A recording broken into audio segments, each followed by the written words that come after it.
ऐडियाडं इणमो वज्रायाडं इणमो लोये सब साहूणम। बोलो पंच परमेष्टमी भगवान की जय हो। बोल देवादेव श्री आदिनाथ भगवान की जय हो। भगवान महावीर स्वामी की जय हो। आचार्य श्री आदि सागर महावीर कीर्ति विमल सागर आचार्य गुरुवर सम्मति सागर जी गुरु महाराज की जय हो।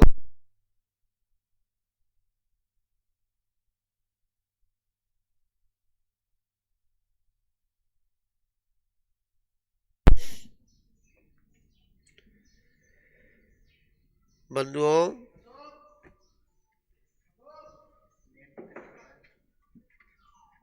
यहाँ आज जो अपन यहाँ कथा का चल रहा है उसमें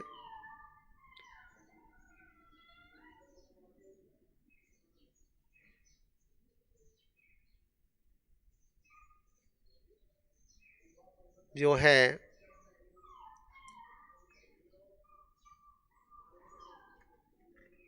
देशभूषण और कुलभूषण के उपसर्ग का चल रहा है।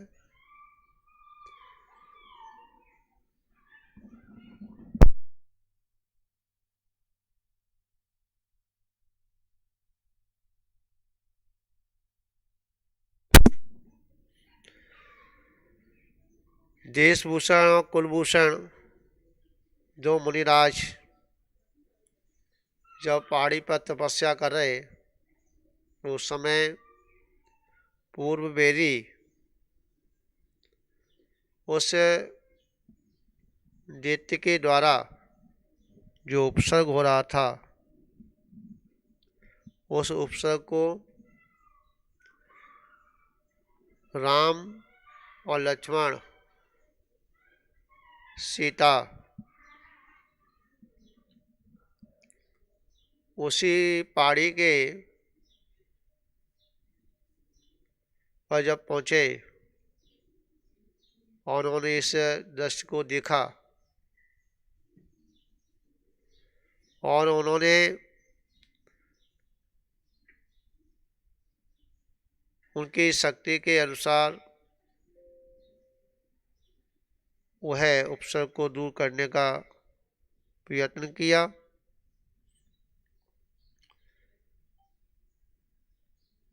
राम के धनुष की टंकार से ऐसा लगा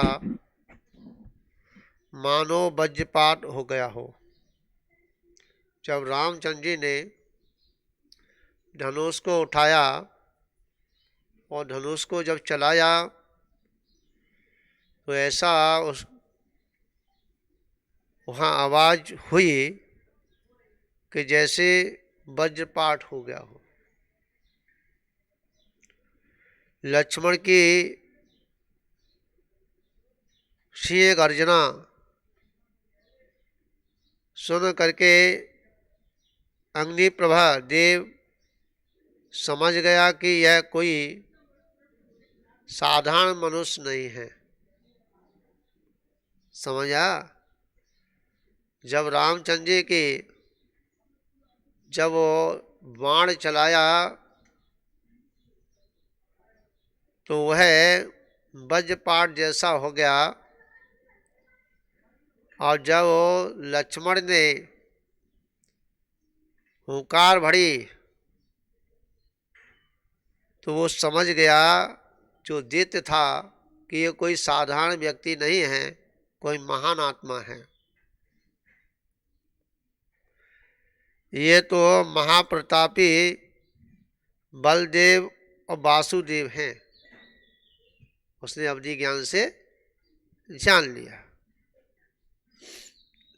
अतः राम और लक्ष्मण का पुण्य प्रताप देखकर वह अग्नि प्रभदेव भाग गया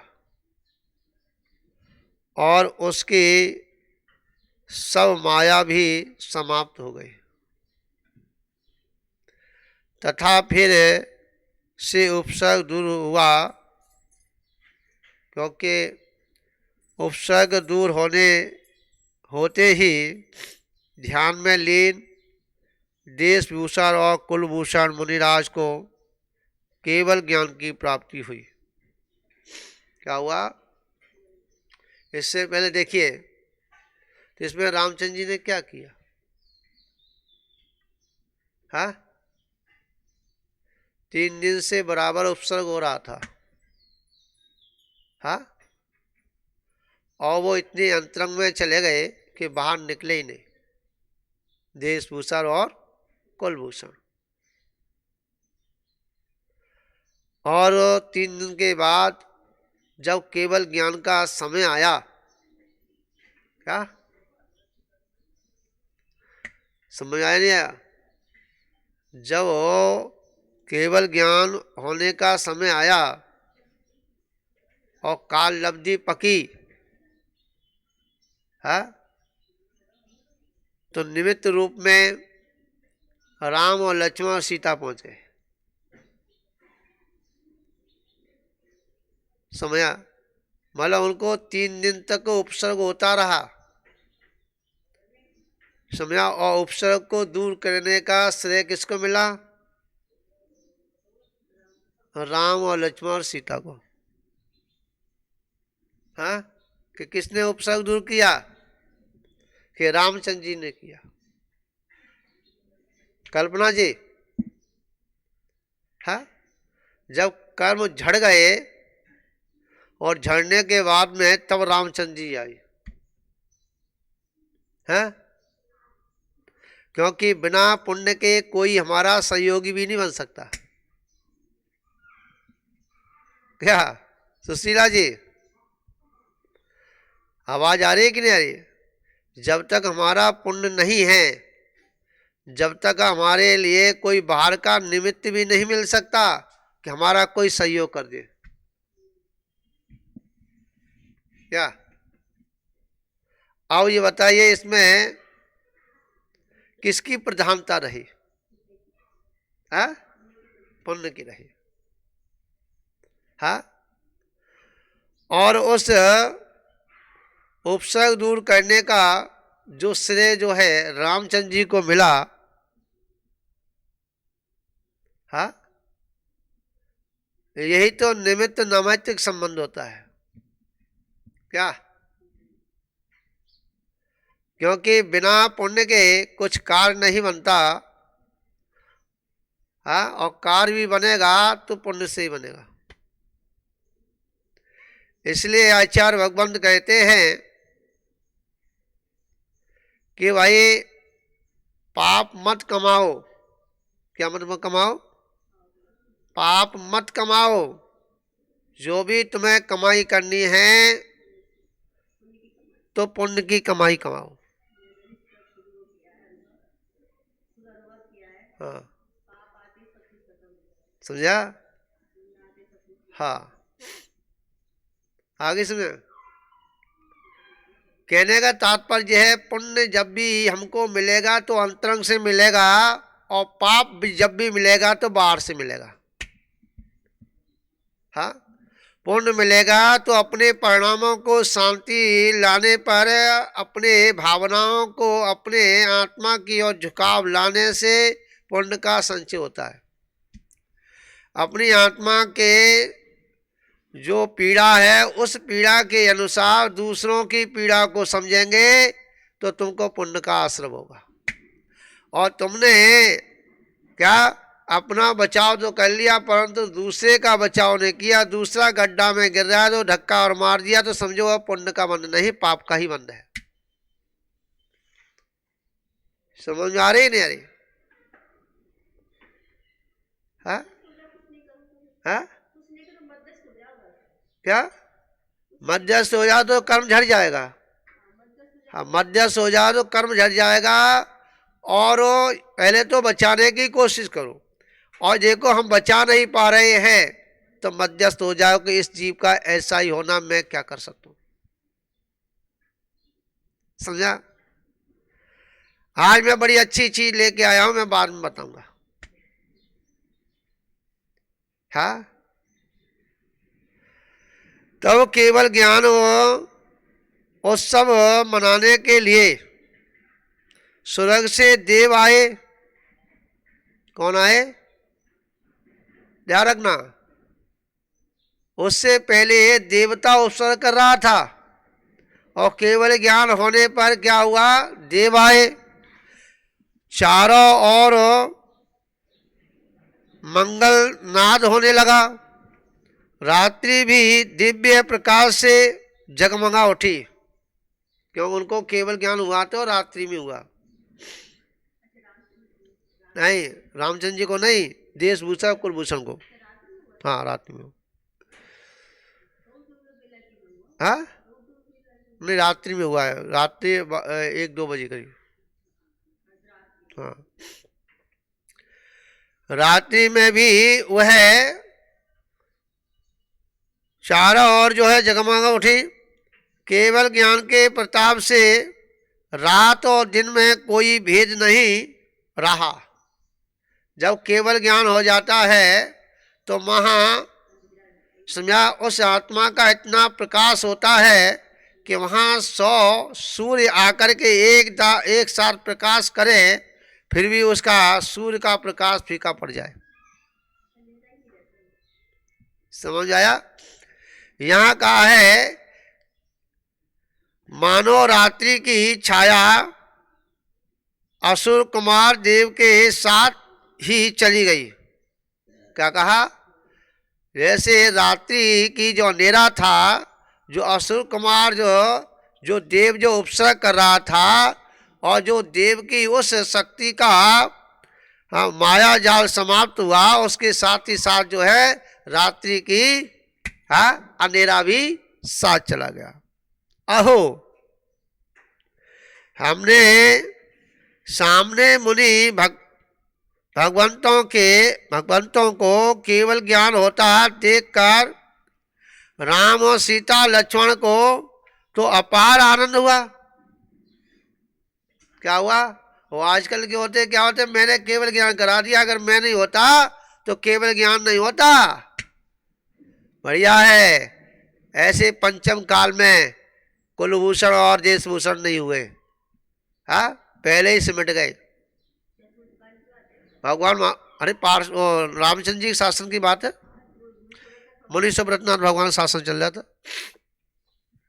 समझ में आया नहीं आया? विचार करना। परंतु ये निश्चित है कि जब हमारे ऊपर कोई उपसर्ग आ रहा है, कोई देवत्य शक्ति हमको परेशान कर रही है, तो राम का ध्यान करने से, राम का चिंतन करने से, राम का कीर्तन करने से देव शक्ति समाप्त हो जाती है। समझ आया नहीं आया? कल बताया नहीं बताया? हाँ हाँ हाँ, रम। समझा? क्योंकि राम ऐसा शब्द है, समझा, ऐसा शब्द है कि उस शब्द के सुनते ही देवत्व शक्ति समाप्त होती है। चाहे कितनी भी जबरदस्त शक्ति हो। इसलिए सुबह उठते ही एक दूसरे से राम राम का नाम जपने के लिए कहा। है राम राम सा, राम राम सा, राम राम सा। है समझ आया? जैसे जिनेंद्र भगवान का नाम लेने से, जय जिनेंद्र कहने से, समझा, अपनी इंद्रियां जागृत हो जाती हैं। क्या हो जाती हैं? समझा? जो खटपट मचाने वाली जो इंद्रियां हैं वो शांत हो जाती हैं। उधर ले आ। समझ में आया नहीं आया? ऐसा कि यहाँ लिया, यहाँ बैठा रहे, सुनता रहेगा। यहाँ लिया। हाँ, यहाँ तो भाई, हाँ, यहाँ पर भी ऐसे मेरे से इतना राग हो गया है जानवरों को कि वो मेरे बगैर रह नहीं सकते। समझा? हाँ, समझा? उधर कर दिया है तो वो चिल्ला रहा है, अब वो कह रहा है कि मुझे को भी सुनना है ना, तो आकर के उसे यहाँ पर ला करके बिठाया जाएगा, तब शांति मिलेगी। हाँ, ला रहा है। हाँ, देखो हो गया, चुप नहीं हो गया, सीधा चला आ रहा होगा। हाँ, विचार करना। क्योंकि अभी पुष्पेंद्र सागर जी महाराज आए तो एक जो है कुत्ती जो है उनके साथ चली आई और जो है यहाँ आकर के रह गई, तो उसकी दवाई दारू भी कराई, दारू तो नहीं कराई पर दवा कराई, समझा, इंजेक्शन लगवाए। हाँ, और जो है वो कीड़े लगे थे, कीड़ों को साफ कराया। अब जो है अब यहाँ बैठती है और पूरा स्वाध्याय सुनती है, समझा। छोटी सी है, झबुआ जो जिसके बाल बड़े बड़े होते ना, वो वाली है। अब पूरा प्रवचन सुनती है यहाँ पे। अब बताइए इस क्षेत्र पर बंधन पकड़ ले, हाँ, वो नहीं छोड़ता, समझा, वो सभी से छेड़ता है। तो कहने का तात्पर्य यहाँ समझिए, यहाँ कह रहे हैं, हाँ, यहाँ लाके यहाँ लिया।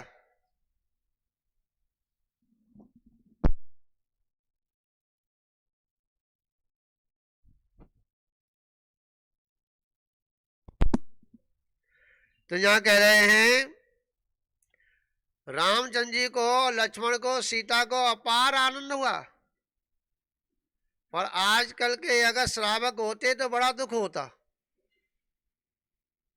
क्या होता? बड़ा दुख होता। क्या होता?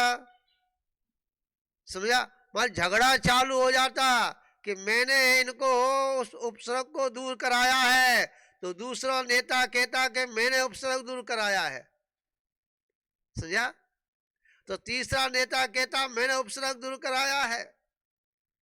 हाँ, अभी देखिए, जब उपसर्ग जब हमारे सम्मेद शिविर पर जब उपसर्ग हुआ, हाँ, तो सभी नेता निकल के आ गए बिल्लों में से।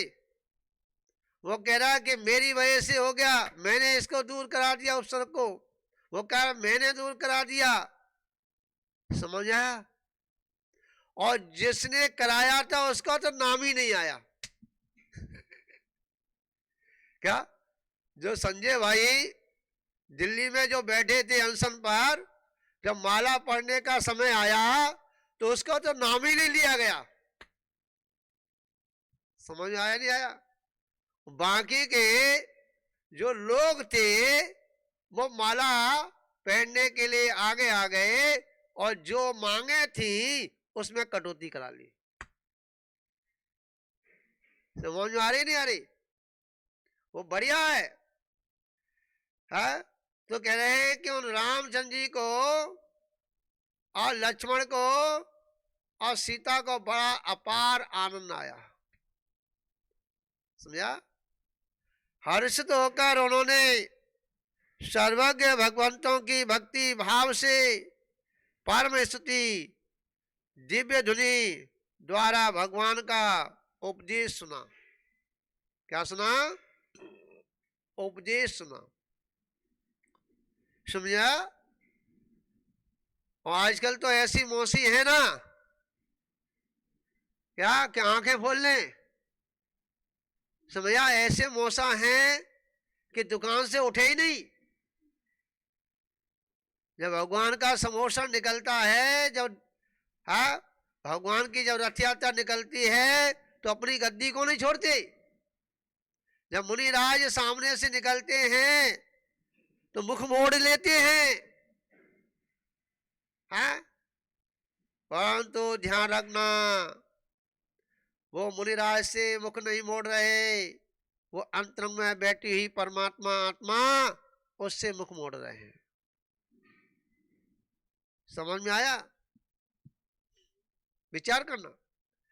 कहने का तात्पर्य यहां यह है कि जब भी मुनिराज सामने आए, चाहे हम कौन सी भी स्थिति में क्यों ना हो, उनका सम्मान सत्कार हमारा करने का कर्तव्य बनता है। और जो उसका उल्लंघन करता है उसे कभी सम्मान सत्कार समाज में नहीं मिलता है।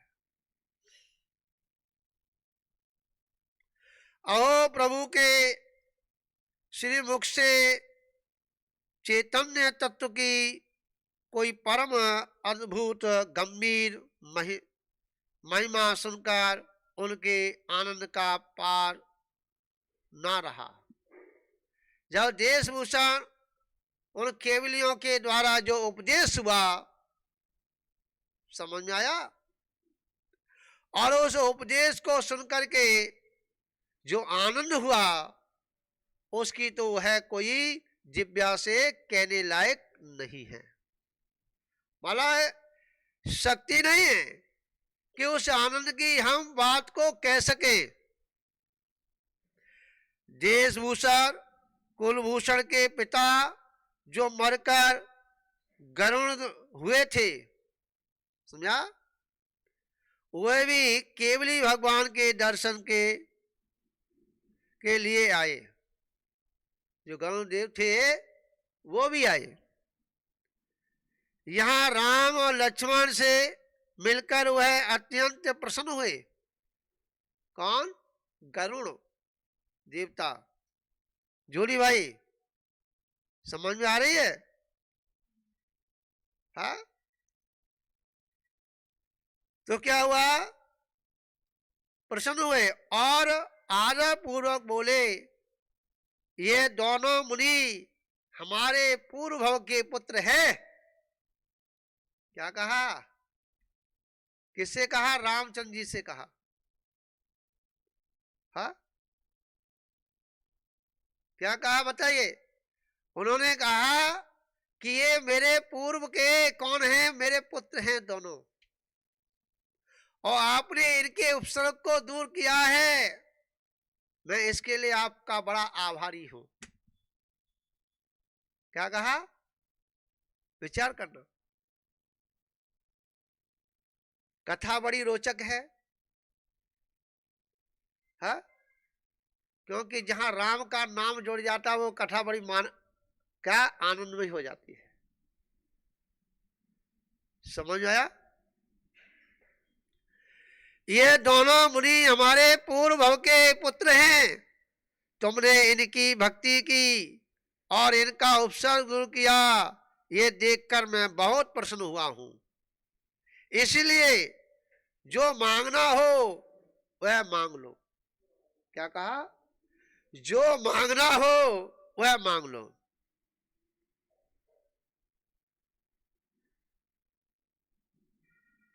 मैं तुम्हें वही दूंगा। तब राम ने कहा, जब कभी हम पर संकट आए तब आप हमारी मदद करें। क्या कहा? क्या मांगा? गरुड़ से क्या मांगा? पैसा नहीं मांगा, शक्ति नहीं मांगी। क्या मांगा राकेश जी? क्या मांगा? जब हमारे ऊपर कोई विपदा आए, कोई परेशानी आए तो हमारी मदद करना। समझ आया? केवली भगवान की। हाँ, अच्छा, तुम यही समझना कि मैं तुम्हारे पास हूं। जब तुम याद करेंगे तब मैं तुम्हारे पास हूंगा। समझ आया? केवली भगवान की वाणी सुनकर अनेक जीवों ने धर्म प्राप्त किया। बहुतों ने व्रतों को लिया, धर्म को स्वीकार किया। राजा और प्रजा जनों ने नगरी में आकर आनंद पूर्वक उत्सव मनाया। केवल ज्ञान के प्रताप से सर्वज्ञ आनंद मंगल छा गया। भगवान की वाणी में ऐसा आया कि रामचंद्र जी इसी भव से मोक्ष प्राप्त करेंगे। क्या कहा? जो केवली भगवान के द्वारा ये आया कि ये जो रामचंद्र जी हैं इसी भव से क्या करेंगे? मोक्ष प्राप्त करेंगे। श्री रामचंद्र जी बलदेव हैं, तद्भव मोक्षगामी हैं। क्या? दोनों ही मोक्ष मार्गी हैं, परंतु इस भव से तो राम मोक्ष प्राप्त करेंगे, ऐसा केवली प्रभु की वाणी में सुनकर लोगों ने उनका बहुत सम्मान किया। किनका किया? रामचंद्र जी का और लक्ष्मण का, कि इनका संसार निकट है। क्या कहा? इनका सम्मान किया। क्यों किया? कि इनका संसार निकट है, ये कर्मों से अब छूटने वाले हैं, बंधनों से छूटने वाले हैं, ये जगत कल्याण करने वाले हैं। इनके द्वारा जगत का कल्याण होगा, जो इनके संपर्क में आएगा उनका कल्याण हो जाएगा। मुनिवरों को केवल ज्ञान उत्पन्न होने से उस भूमि को महा तीर्थ रूप समझकर राम और सीता और लक्ष्मण बहुत दिनों तक वहीं रहे। क्या कहा? बहुत समय तक वहीं रहे। कौन? यह तीर्थ है कि जहां मुनि राजाओं के चरण पड़ जाते हैं वह तीर्थ बन जाता है। परंतु आज उल्टा समझते हैं कि जहां मुनि महाराज आ जाएं तो आफत आ जाती है, कि आज तू लगा ले चौका, आज मैं लगा ले रहा हूं, परसों तू लगा लियो, बारियां चालू हो जाती हैं। जैसे अपने पुरखा के लिए करते हैं, क्या? कि आज माँ रोटी खाया, हाँ मंदिर हम खवाएंगे, चादना तू खवाइयो, बांट लेते हैं। समझ में आया महेश जी? विचार करना। तो यहाँ कह रहे हैं कि रामचंद्र जी और लक्ष्मण और सीता बहुत समय के लिए वहां उस तीर्थ पर रहे और महान उत्सव पूर्वक पर्वत पर अनेक मंदिर बनवाकर अद्भुत जिन भक्ति की। मतलब वहां पर रामचंद्र जी ने वहां अनेक मंदिरों की स्थापना कराई। उसी समय से यह पर्वत रामटेक तीर्थ के नाम से प्रसिद्ध है। समझा? जो रामटेक जो तीर्थ है, इसलिए उसका नाम पड़ा नामटेक, कि वह रामचंद्र जी ने वहां पर अनेक मंदिरों की स्थापना कराई। और गगन बिहारी देशभूषण कुलभूषण केवली भगवान दिव्य धुनि से अनेक देशों के भव्य जीवों को धर्म का प्रतिबोध कराते हुए अयोध्या नगरी में पधारे। कहां पधारे? अयोध्या नगरी आ गए। कौन आ गए? देशभूषण और कुलभूषण। तब फिर से उन केवली भगवंतों के दर्शन करके राम और लक्ष्मण आदि राजा प्रजा सभी को बहुत हर्ष हुआ। समझा? उनका धर्मोपदेश सुनकर भरत ने दीक्षा ली। उनका जब उपदेश सुना तो भरत राजा ने भी क्या किया? कि दीक्षा को धारण कर लिया। और त्रिलोक मंडल जो हाथी ने भी श्रावक व्रत अंगीकार किए। क्यों किए थे बताइए?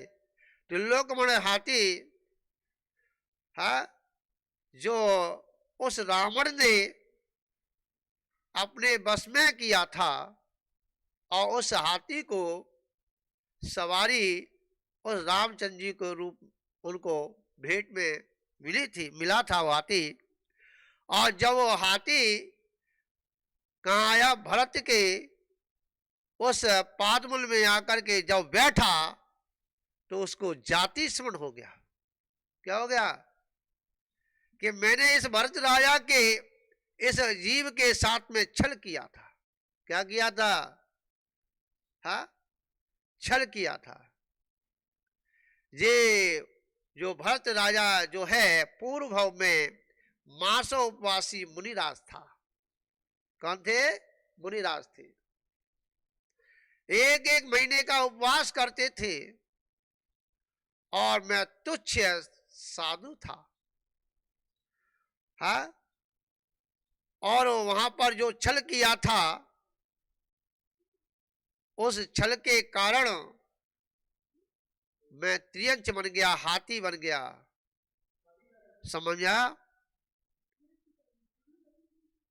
और जैसे ही भरत राजा को मुनि अवस्था में देखते ही और उसे जाति स्मरण हो गया और पश्चाताप करने लगा और उसने अनुव्रत धारण कर ली। याद रखना। उसके बाद विहार करते हुए वह दोनों केवली भगवंत कुंथलगिरी पधारे और वहां से मोक्ष प्राप्त कर सिद्धालय में विराजमान हुए। कुंथलगिरी। दोनों भाई संसार में अनेक भव साथ रहे। समझा? अनेक भवों से वह दोनों भाई साथ साथ चल रहे थे। दोनों भाइयों का साथ साथ प्रेम चल रहा था। समझा? जितना वह समझा, जितना वह पुण्य बंद करते थे तो दोनों भाई साथ साथ करते थे। क्या करते थे? हाँ, तो वह पुण्य जो साथ साथ चला, इसमें नेक भी बदलाव नहीं किया और उन्होंने इतना पुण्य किया कि मोक्ष भी साथ साथ ही गए। समझ में आया? और आज ये मोक्ष में भी साथ साथ ही विराजमान है। उन केवली भगवंतों को हमारा बारंबार नमस्कार हो, नमस्कार हो, नमस्कार हो। कुंथलगिरी सिद्ध क्षेत्र महाराष्ट्र में है। कहां पे है? महाराष्ट्र में है।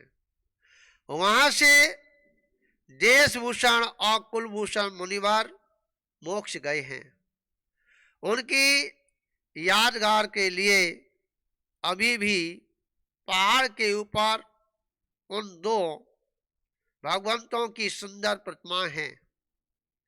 सिद्ध क्षेत्र बहुत रमणीय है, स्थल है, स्थान है। देशभूषण कुलभूषण दोनों 4 भाव से सगे भाई थे। कितने भाव से? 4 भावों से सगे भाई थे। आप उनकी जीवन कथा पढ़कर अपने जीवन में आत्म शांत कर उन जैसे बनने की भावना भाते हुए कल्याण मार्ग पर लगे। यही इस कथा का उद्देश्य है। अब यहां पर कथा, दूसरी कथा प्रारंभ हो रही है। जब अतिशय रूप वाले, मैं अभी बताया, आज मैं ऐसी चीज लेके आया हूं। कल भी मैंने एक चीज आपको सुनाई थी। हाँ, आज भी मैं लेके आया हूं। उसे अभी सुना दो कि बाद में सुनाऊं? ओके, अभी सुना दो। हाँ, बाद में सुना देंगे कि उसकी लालच से आप बैठे जब भी रहेंगे। हाँ, चलिए पहले कथा सुन ले। हैं, जब अतिशय रूप वाले चक्रवर्ती संत कुमार की कथा है। ये कौन की कथा है? संत कुमार जी की। अतिशय रूप वाले चक्रवर्ती संत कुमार को मुनि दशा में भयंकर कोढ़ हो गया। क्या हो गया? शरीर में कोढ़ हो गया था। जब उनके ध्येय की प्रशंसा सुनकर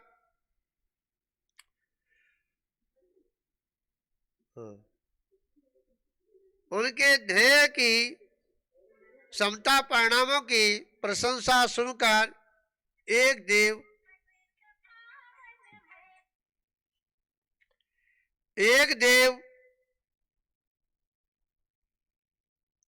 वेद का रूप धारण करके आया। क्या लेके आया? वेद का रूप, मतलब वेद जी बन के आया, दवाई दारू लेकर के।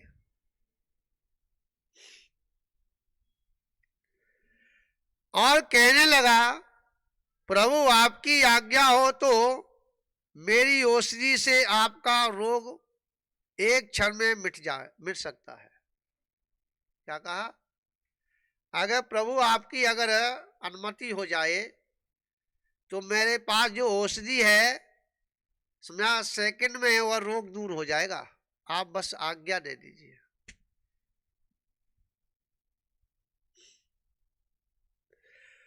उस समय मुनिराज ने कहा, हे वस्त,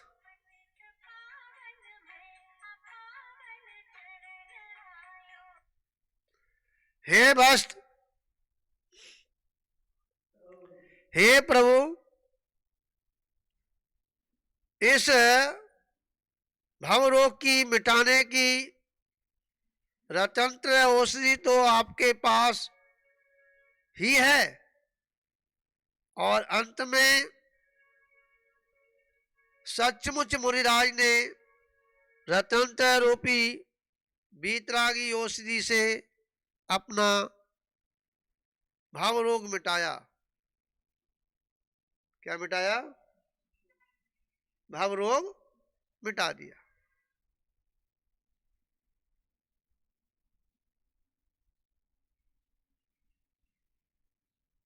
इस दृष्टांत से श्री गुरु कहते हैं, हे जीव, तू देह की चिंता मत कर। किसकी? तू देह की चिंता मत कर। तुझे अगर चिंता करनी है,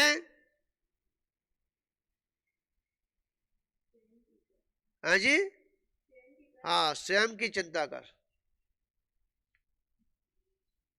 समझा? इस शरीर की चिंता मत कर। समझा?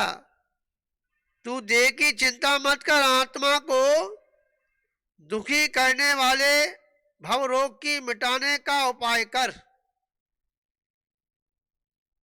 समझ आया? जब वेद ने ये कहा कि मैं ऐसी मेरे पास औषधि है जिस औषधि से तेरा प्रभु तुम्हारा क्षण मात्र में यह रोग समाप्त हो जाएगा, तो मुनिराज ने क्या कहा?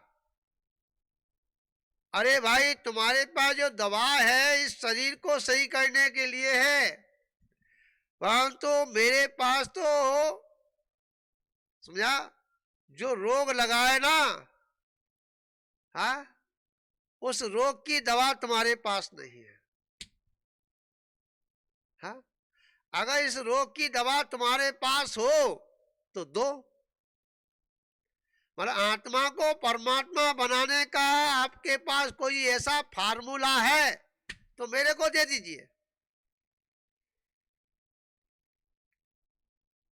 क्या कहा? आज तो लाइन लग जाती। हाँ, महाराज के पास भीड़ कम थी, वेद जी के पास बहुत ज्यादा। हाँ, भव का रोग लगा हुआ, जन्म मरण का रोग लगा है, उसको मिटाने की अगर दवा तुम्हारे पास हो तो दो। शरीर को सही करने के लिए मुझे दवा नहीं चाहिए। विचार करना।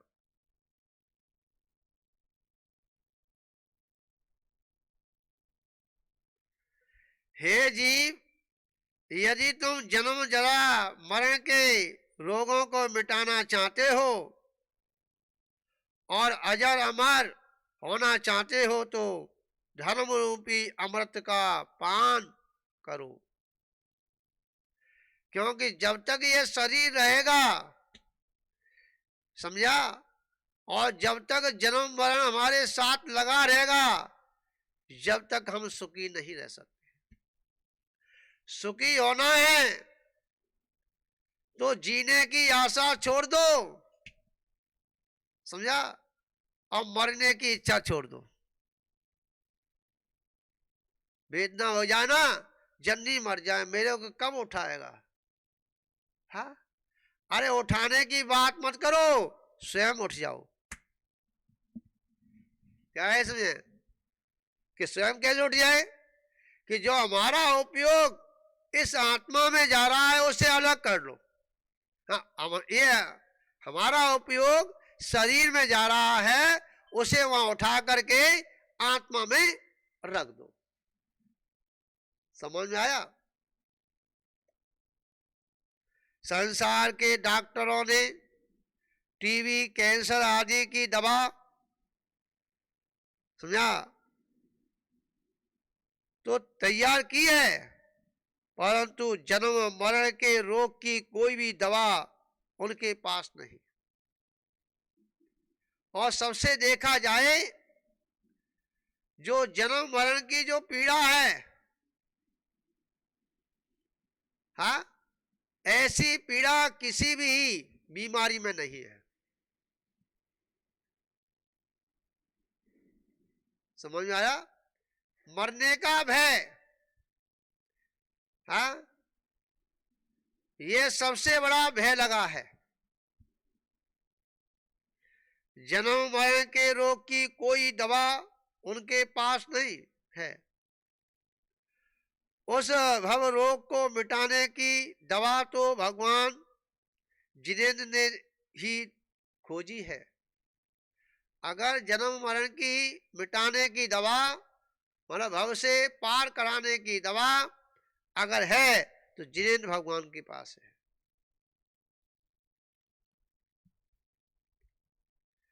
वह कौन सी औषधि है? वह रत्नत्रय धर्म रूपी रसायन ही उस भव रोग को मिटाने की अचूक दवा है।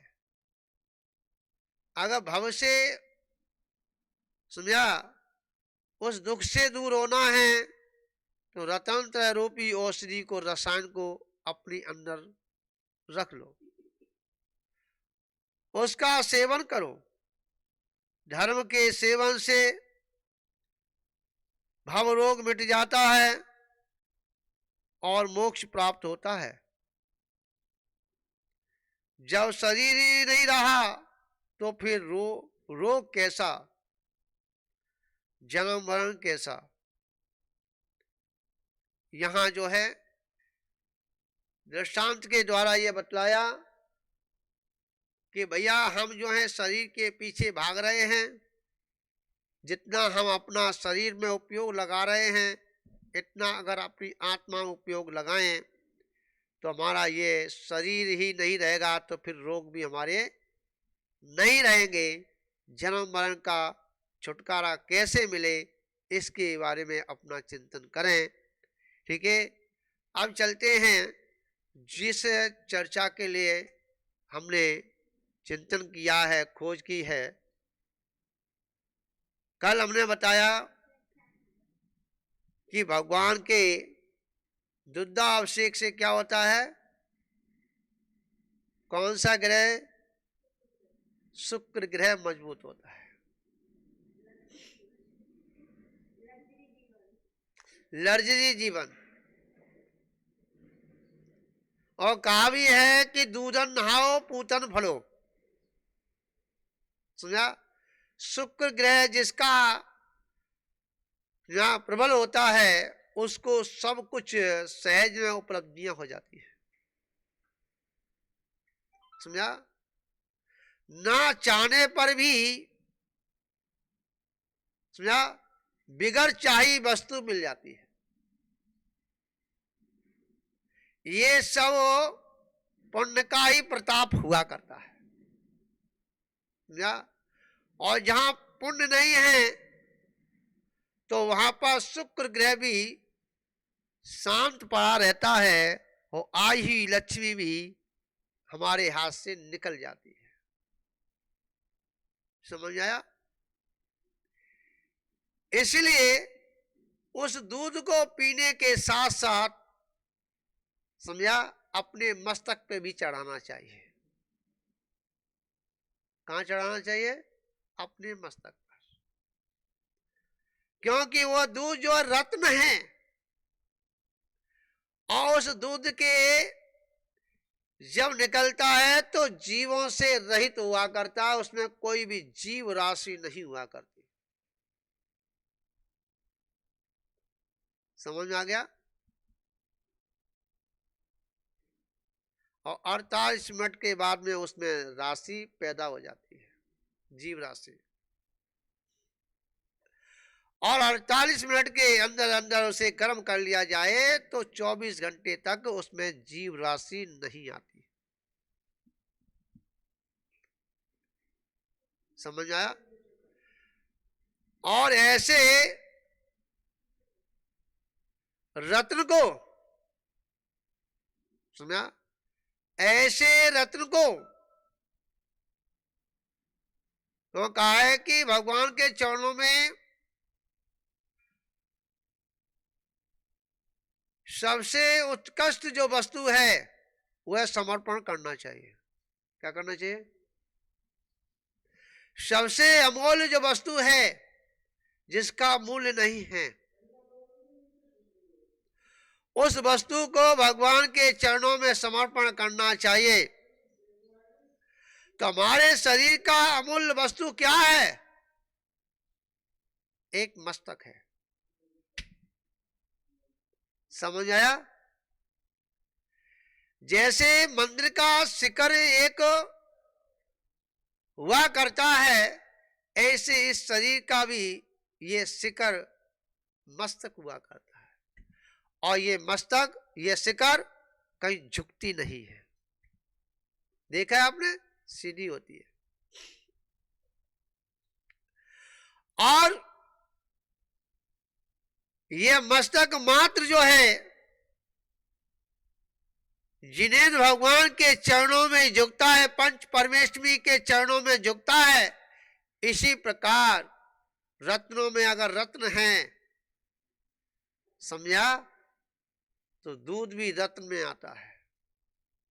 और वो रत्न दुग्धा अभिषेक करने के उपरांत और दूध को अपने मस्तक पर चढ़ाते हैं तो उसको लग्जरी जीवन प्राप्त हो जाता है। हा?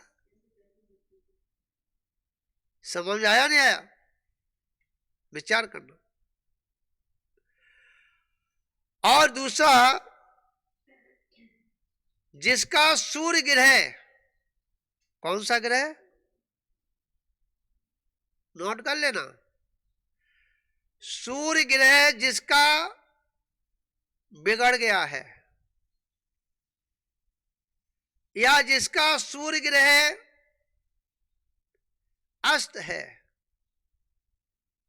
समझा, कितना भी अच्छा कार्य करने पर उसे ख्याति नहीं मिलती, उसे सम्मान नहीं मिलता, सत्कार नहीं मिलता। लोग उसकी खिल्लियां उड़ाते हैं। खिल्लियां उसी की उड़ाई जाती है जिसका सूर्य बिगड़ा हुआ है, मजाक उसी का उड़ाया जाता है। समझा? उस सूर्य ग्रह को शांत करने के लिए मर्यादित घी, समझा, और उस घी का भगवान के घृत का अभिषेक करने से उस घृत का जो उनका घृत उनके स्पर्श होकर के जो थाली में आया है, पात्र में आया है, उस घृत को अपने मस्तक पर चढ़ाने से, समझा, नाभि में लगाने से, कंठ में लगाने से, समझा, लोग तुम्हारी जय जयकार करने के लिए तैयार हो जाते हैं। कौन सा ग्रह मजबूत हो रहा है? सूर्य ग्रह। समझा? कुछ करने की आवश्यकता नहीं, मात्र इतना करना है कि आपको मात्र मर्यादित घी लेकर के, शुद्ध घी लेकर के घर पे निकाल लेना, समझा। उसमें जीव राशि ना पड़ जाए, कहीं ऐसा ना हो कि मलाई निकाल लो और दो तीन दिन बाद उसका घी निकाल लेंगे, नहीं, समझा। जैसे 24 घंटे की मर्यादा है दूध की गर्म करने पर, तो 24 घंटे के अंदर ही उस मलाई को ता करके गर्म करके घी निकाल करके वह मर्यादित घी होता है, समझ आ गया। और उस घी को भगवान की घृत अभिषेक करने से रविवार को, कौन से दिन, रविवार को, और रविवार को अपने मस्तक पर लगा करके और नाभि में गले में लगा करके, समझा, जो तुमको नहीं चाहते हैं वो तुमको चाहने लगेंगे, समझ में आए ना, विचार कर लेना, है फार्मूला के नहीं।